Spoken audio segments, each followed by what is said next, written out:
Gurun Guranga.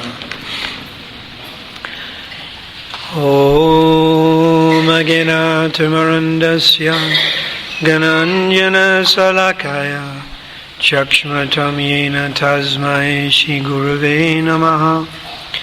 Shri Chaitanya Manobishtam Stapatam Yena Bhutale Swayam Rupa Kadamayam Dadanti Samvadantikam Vandeham Shri Guru Shri Yata Parakamalam Shri Guru Vaishnavamscha Shri Rupam Sagrajatam Sahagana Raghunatham Vitam Tam Shijivam Sadvaitam Sadvutam Parijana Saidam Krishna Chaitanya Devam Shri Radha Krishna Padam Sahagana Lalita Shri Vishavitam Sya.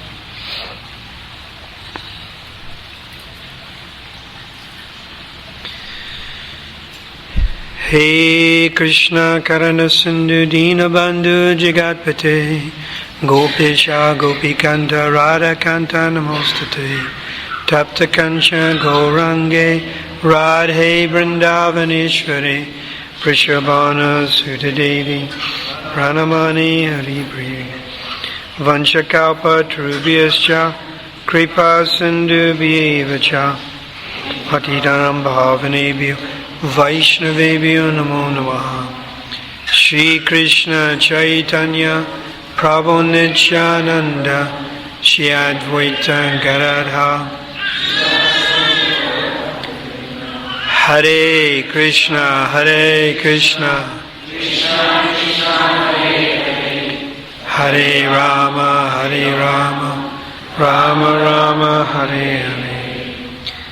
Namastraistamanamapi sachi puchamatra surupam Rupam dasyagrajam Uruparamatoram gostavatam Radha kundam girivaram Auradika madhavayasyam Prapto yasha pratita kripaya Shri Guru Tanatosmi Gurave Gurachandraya Radhikaya Tadaya Krishna Krishna Bhakta Bhakta Namo Namaha.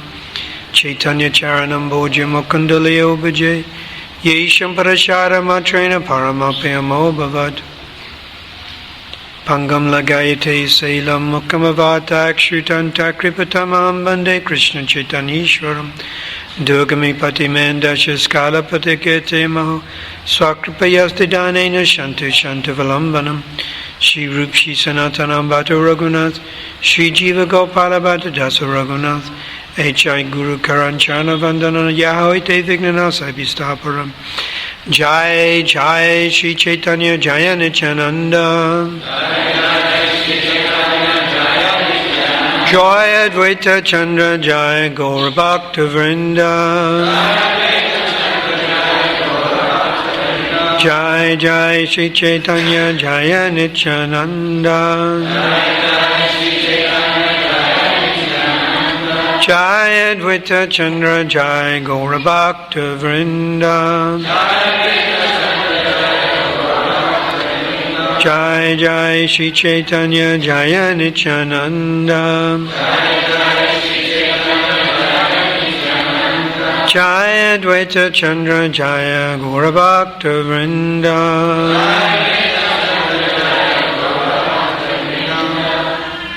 Canto 10, Chapter 33, Text 36 of Bhagavatam, and also is repeated in Adi Lila Chapter 4, Text 34 of Chaitanya Charitamrita. Please repeat. Anugrahaya Anugrahaya Bhaktanam Anugrahaya Bhaktanam Manusyam Deham Asrita Manusham Deham Asrita Bhajate Tadrisha Krida Bhajate Tadrisha Krida Yatva Shutva Tat Paro Bhavat Ya Shutva Tat Paro Bhavat Ya Shutva Tat Paro Bhavat. English. Krishna manifests his eternal human-like form and performs his pastimes to show mercy to the devotees. Having heard such pastimes, one should engage in service to him. Please repeat.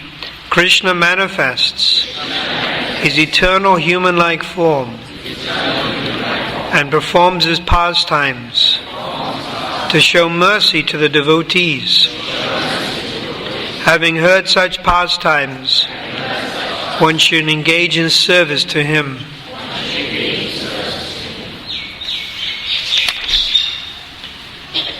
Text 35. Here, the use of the word bhavat, which is in the imperative mood, tells us that certainly this must be done. Non-compliance would be abandonment of duty. So, bhavat means certainly one must do. What must one do? Worship the Supreme Lord after having heard of his pastimes. So, anugrahaya means mercy. Specifically, this word anugrahaya is used in connection with Mother Yasoda. Because anugrahaya means mercy, but it implies mercy which flows from a superior to a junior, from the mother or father to the son. So anugrahaya is a special component of Vatsalya Ras. For instance, in Sakya Ras, the cowherd boys are equal with Krishna. So you don't get that. You get mercy, obviously, but it can't flow from the superior to the junior, because the cowherd boys are all on the same level. They all think they're on the same level. Otherwise, there's no such thing as being a friend. Friend means you're on the same level. But in Vatsalya Ras, Mother Yasoda, she sees Krishna as the object of her protection. Now, this is due to the influence of Yoga Maya. This is very interesting, because is God in a position to be protected by the devotee? This is unusual, isn't it? It's usually around the other way.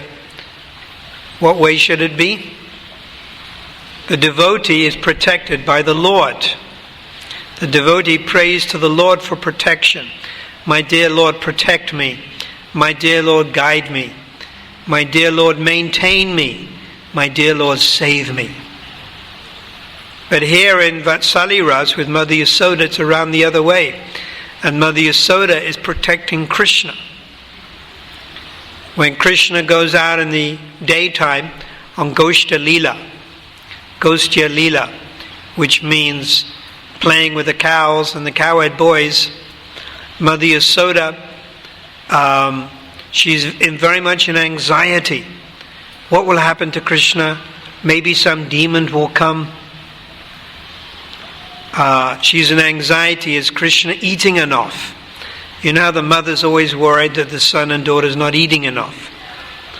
So she's always worried. So she's always cooking extra. When Krishna is young, Kumara, when he's less than 1 year old, baby Krishna wears a tiger claw enclasped in gold. You know a tiger claw? Now this is an amulet, and it's for protection. And who gives it to him? Mother Yasoda. As if a tiger's claw can protect Krishna. Krishna is the protector of millions of species of life, including the tigers. But here, due to the influence of Yoga Maya, there's wonderful energy of the Lord called Yoga Maya, also called Leela Shakti. This potency of the Lord, which allows the pastimes to go on. Krishna himself thinks, I'm a young boy, I'm 6 months old, I'm 1 year old, my mother is Yasoda. This is my mother, this is my Ma Yasoda. And she's my mother. And Yoga Maya, this illusionary energy of the Lord, but this spiritual illusionary energy of the Lord, makes the devotee forget his real position and makes Krishna also forget his real position. What is Krishna's real position? Ishvara, Parama, Krishna. He's the supreme controller. He's the Supreme Personality of Godhead. That's his real position. What's the position of the devotee? Jivasrupaya Krishnara Nitya Das, eternally the servant of Krishna. But Yogamaya makes Krishna and the devotee forget who they are. Now we also have Mahamaya, and Mahamaya also makes you forget who you are. You all have spiritual bodies, and you exist in the spiritual world, but you've forgotten that, and you're identifying with your Chatsworth body, your Phoenix body, your Meerbank body. You're identifying with this material body, your South African body. And you've forgotten God. That's Mahamaya. But Yogamaya also makes the devotee forget who he is or she is. And it increases the pastimes that the devotee has with Krishna. So this Yogamaya potency of the Lord is worshipable. It's very much worshipable.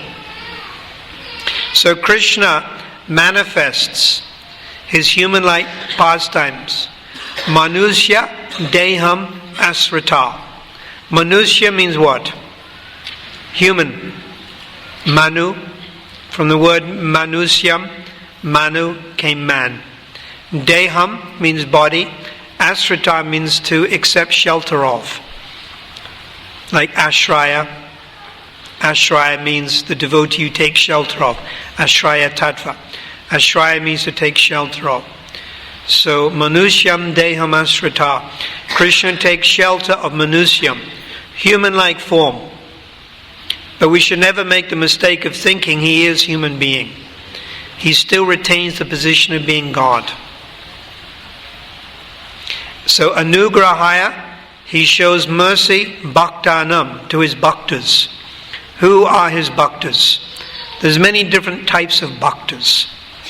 You have your beginning bhaktas on the level of Shraddha, who have a little bit of faith, practicing sadhana bhakti. And then you have a little higher, sadhu sangha, those bhaktas who are associating with devotees. They've learned the importance of associating with each other, and they don't like to associate with non-devotees. Sadhu sangha. Then bhajana kriya. It's a third type of devotee, a little bit more advanced. They get initiated and they start their practice of bhajan, chanting Krishna's name so many rounds every day, following the principles strictly. There are 64 items, or 5 items, or 9 items in the practice of bhakti. So they perform these different items.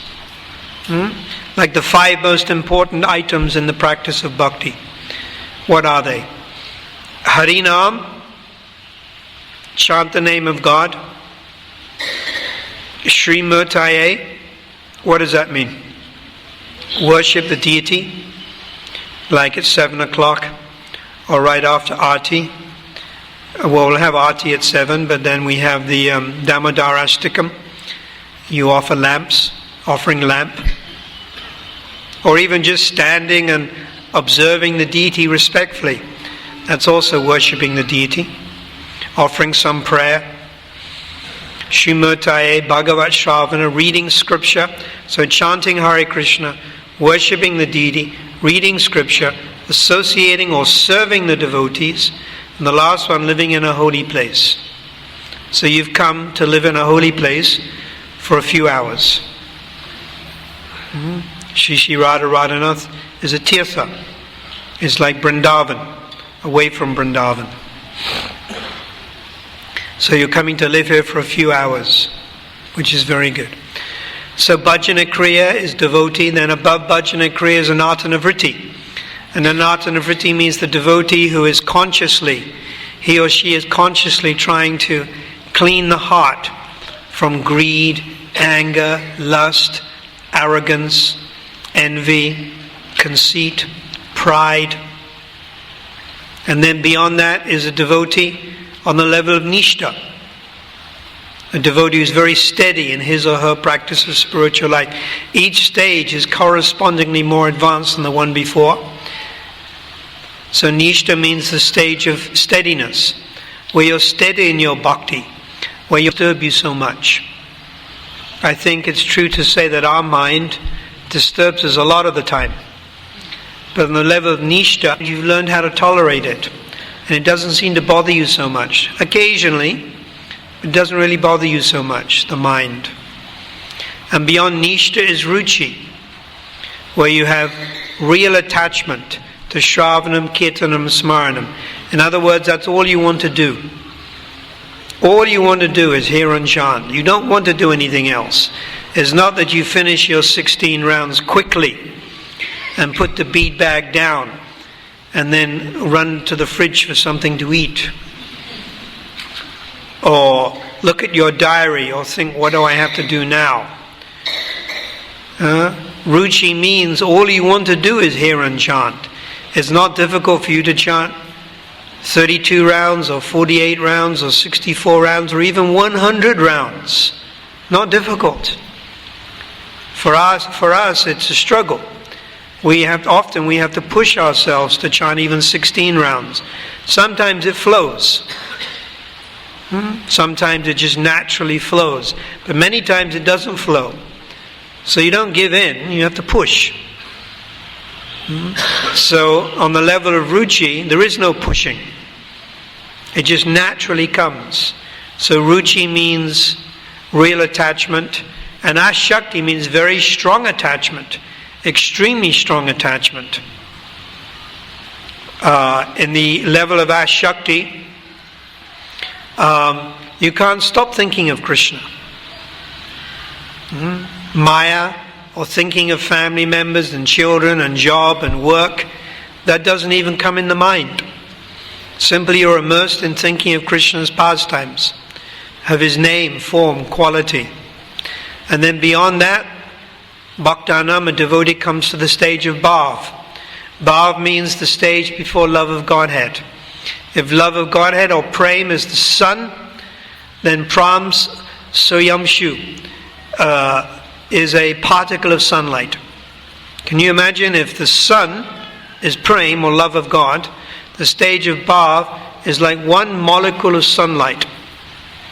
If Prem is like the ocean, you take one drop from that ocean, and that's the stage of Bhav. And if you come to the stage of Bhav, then congratulations. Very good. That's devotional service in ecstasy. That means you're nearing perfection. And then Bhav, and then Prem, and then one takes a spiritual body and one goes even higher. Sneha, Man, Pranaya, Rag, Anurag, Mahabhav, etc. So, Bhakta Anugraha Bhaktanam. The Lord performs His pastimes for all different types of devotees. Those who are practicing bhakti, sadhanas, siddha, sadhana bhaktas, those who have attained bhava bhakti, and those who have attained prema bhakti. And even those who live in the spiritual world, the Lord performs His wonderful pastimes. So, Anugraha Bhaktanam, Manusya Dehamasrita, Bhajate, he enjoys, Tadrisha, Krida means Leela, Tat Paro Bhavat, Yat Shrutva, after hearing, Shrutva means to hear, Tat Paro Bhavat, you must worship the Lord. So I want to read what Prabhupada says. The imperative, or bhavat, which means you must worship the Lord after hearing His pastimes, is applicable only to pure devotees. Neophytes, and that means us, will be able to understand these affairs of Lord Krishna only after being elevated by regulated devotional service under the expert guidance of spiritual master. Then they too will be competent to hear of the love affairs of Radha and Krishna. So, after having said all that, to meditate on the Lord's pastimes is not possible for us. Why? Because we're not pure enough. It takes fire to enter into fire. You put a red hot, or rather you put a poker into the fire, and that poker becomes like the fire. So in order to understand properly Krishna's name, form, quality, and pastimes, you have to be completely Krishnaized. You have to be quite advanced. I was thinking about this recently because during this month of Kartik, we've been hearing so much about Lord Krishna's pastimes. But for most of us, they go in one ear and then out the nose, out the other ear. For most of us, they don't stick. These pastimes don't stick. They don't stay within our heart. What stays in our heart? Vishaya rag. Rag means great attachment. Vishaya means the sense objects. That's what stays in our heart. Thoughts of attachment to sense objects. And of all the sense objects, to be attached to other human beings is the most complete, is the most devastating, is the most consuming. Is it not? For instance, the love affair between a man and a woman is the most emotional, intense experience that a man and woman will ever experience. The so-called mundane love affair between a man and a woman, it's emotionally a human being's most traumatic experience. Second to that would be the relationship that parents have for their children. Also a very intense relationship, very absorbing. I gave this example a number of times.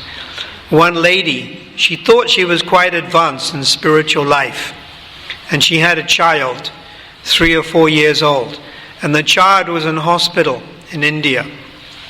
So the mother was there and she was praying and praying and praying to Krishna that her child survived the operation, the disease. The child had some disease and the child be recuperated. So the child was dying.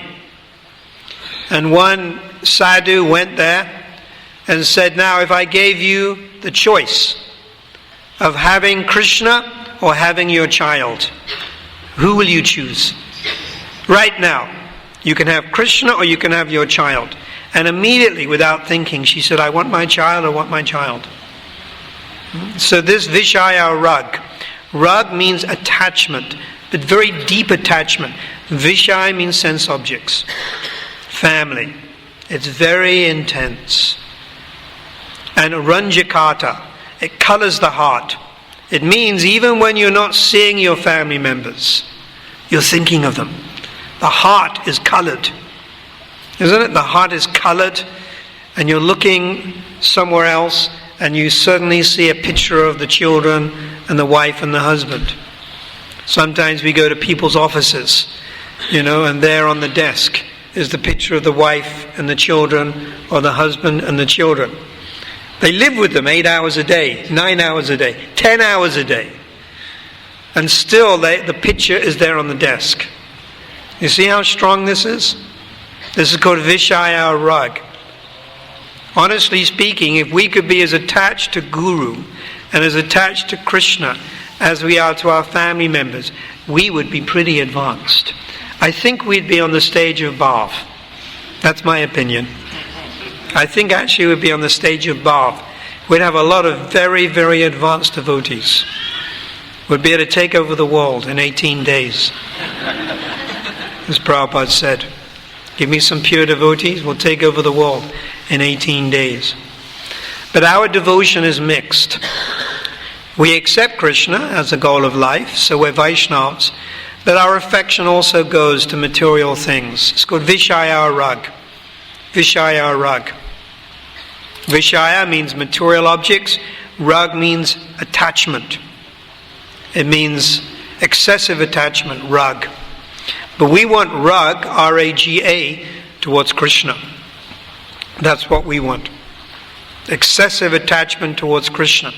Iste sawasiki parama. Iste sawasiki rag parama vastita bhavat. This is the definition of rag given by Rupa Goswami in relation to Krishna.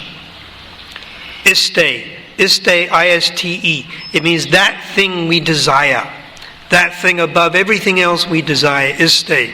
Sarasaki. Sarasaki means that the Lord's pastimes flow in your heart like the Ganges flows down towards the sea. like a flooding river, flows towards the sea. Many of you may have not have seen the Ganges, but even outside of monsoon, the Ganges is very impressive. It's very wide, and during the monsoon time it flows. There are waves as big as you get in the Indian Ocean. You get very big waves. It's very dangerous. Sometimes you can't see the other side of the Ganges. It's so wide. It's not like the Tagela, some little stream or something. So Sarasaki means the Lord's pastimes flow in your heart continuously, unimpeded. Nirantara, without cessation, constantly, continuously, like the ocean, like the Ganges flows down from the Himalayas into Diamond Harbour, into the sea. Iste Sarasaki Rag, Paramavastata. Avastata means one's consciousness is overpowered by the Lord's pastimes, completely overpowered. Avastata means saturated, overpowered. Parama means supremely overpowered.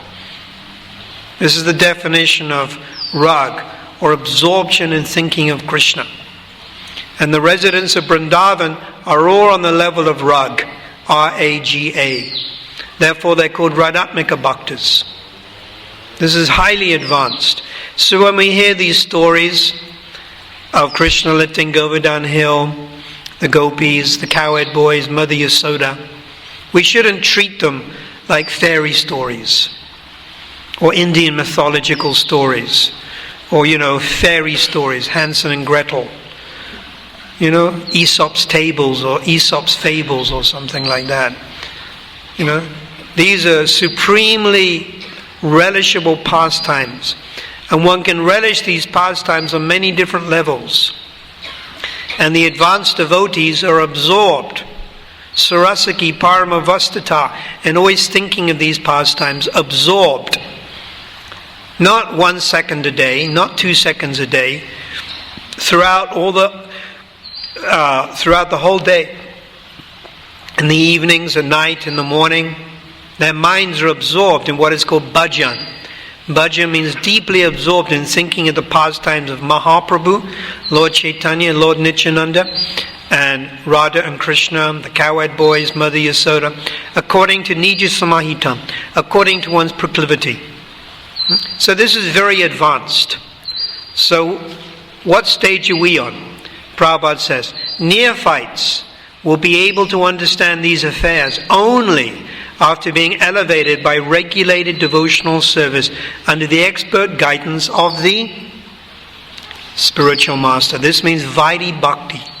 So under the expert guidance of Guru, Srila Prabhupada, we follow Vedic or Vaidhi Bhakti, rules and regulations of devotional service.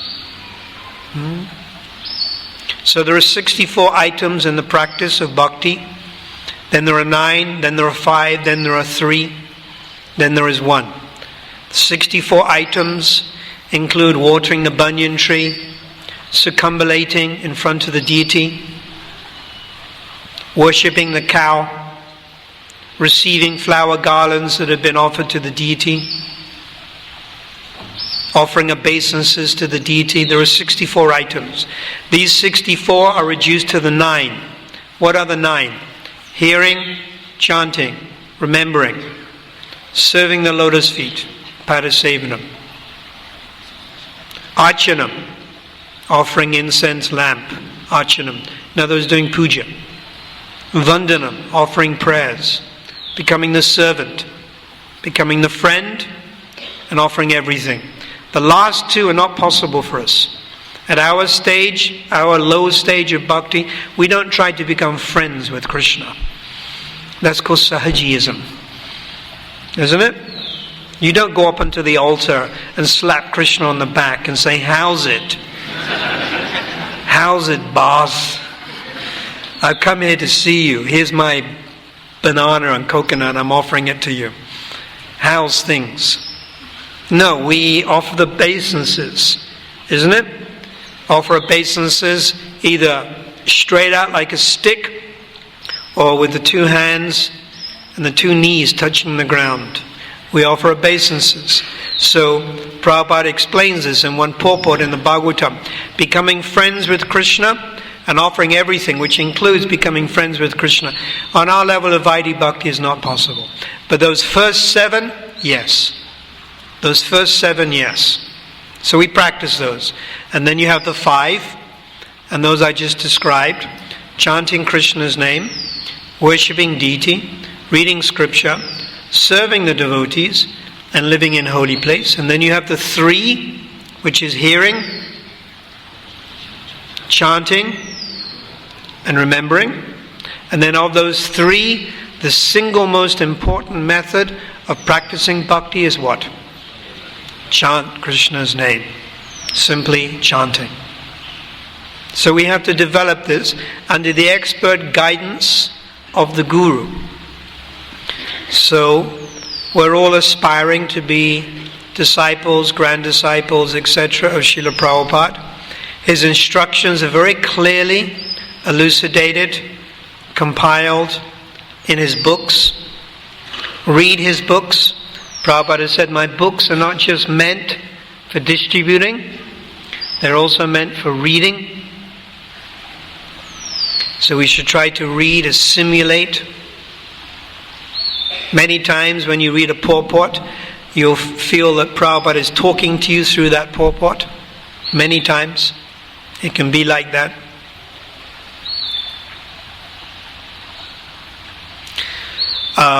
Then of course one may have one's individual guru, which one may try to serve. Guru Padashraya, Rupa Goswami says, take shelter of Guru. Diksha Sikshadi, Siksha Diksha, Krishna Diksha Sikshadinam, take initiation, take instruction, Siksha, take instruction. Then Vishvambena Guru Seva, serve with affection. Not outward affection, not sentiment, but serve with your heart. Sadhu Vatmanavantante, and follow in the footsteps of the previous acharyas. So in that way, we become qualified to, as Prabhupada says here, he says, then too, we will become competent to hear the love affairs of Radha and Krishna.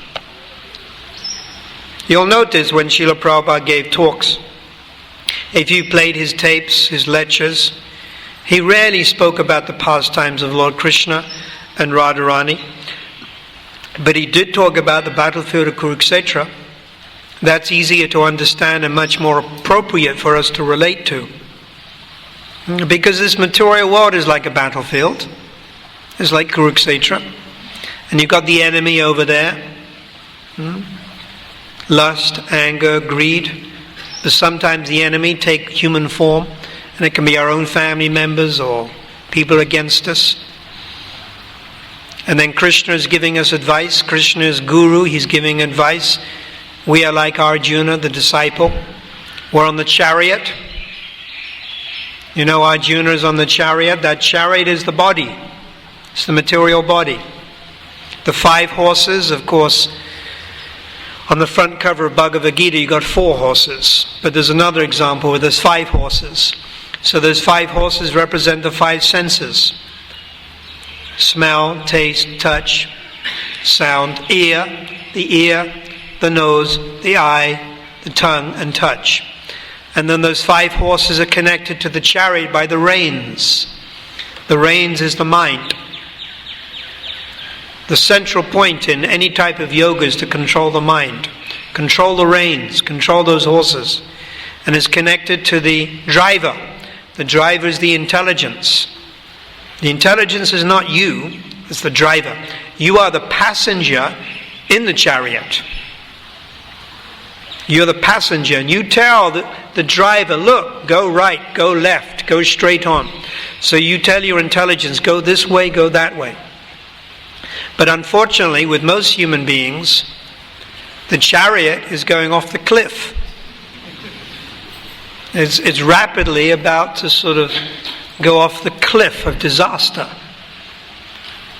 So you see, with most human beings, their 5 senses are dragging them into a hellish condition of life. But you have to, with the intelligence, you have to grab hold of the mind, which is the reins. You have to pull the horses back and guide them in the right direction. But these horses are wild. They're wild beasts. So your senses are completely wild. I was playing a tape this morning when I was taking prasadam. Prabhupada was talking from Bhagavad Gita chapter 1 text 6 in London in July 1973. And he was talking how spiritual life starts with the tongue. Of all the senses, the tongue is the most difficult to control. So you should make a vow, Prabhupada said, you should make a vow that you will only eat prasad. So you should all do this, that you will only take prasad, food that is offered to Krsna. You will not allow your tongue to eat anything else. Prabhupada gave one example of one doctor, pious man living in Calcutta, who would only drink water offered to the deity. He was a grihastra. He wouldn't even drink water from a tap. The water had to be offered to the deity, and then he drank it. That's how strict he was.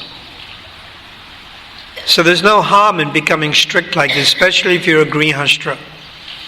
If you're traveling around preaching as a brahmachari or as a sannyasi, it becomes very difficult. And there are examples sometimes. Prabhupada on the railway station in India, he would eat samosa from the railway station. There are examples of that. But then he's traveling around. It's very difficult. I'll tell you one story. Prabhupada was flying with Hari Sori Prabhu in British Airways first class. British Airways first class, around about 1976. And British Airways first class, they offer you champagne.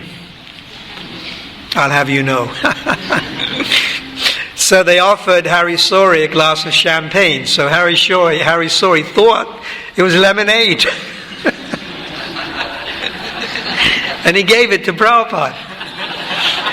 It's in Transcendental Diary. And Prabhupada drank half of it. Imagine that, huh? Guru drinks champagne. Imagine that. Imagine if we did that, we'd be finished.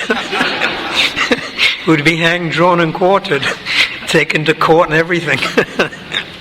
So Prabhupada drank half a glass of champagne.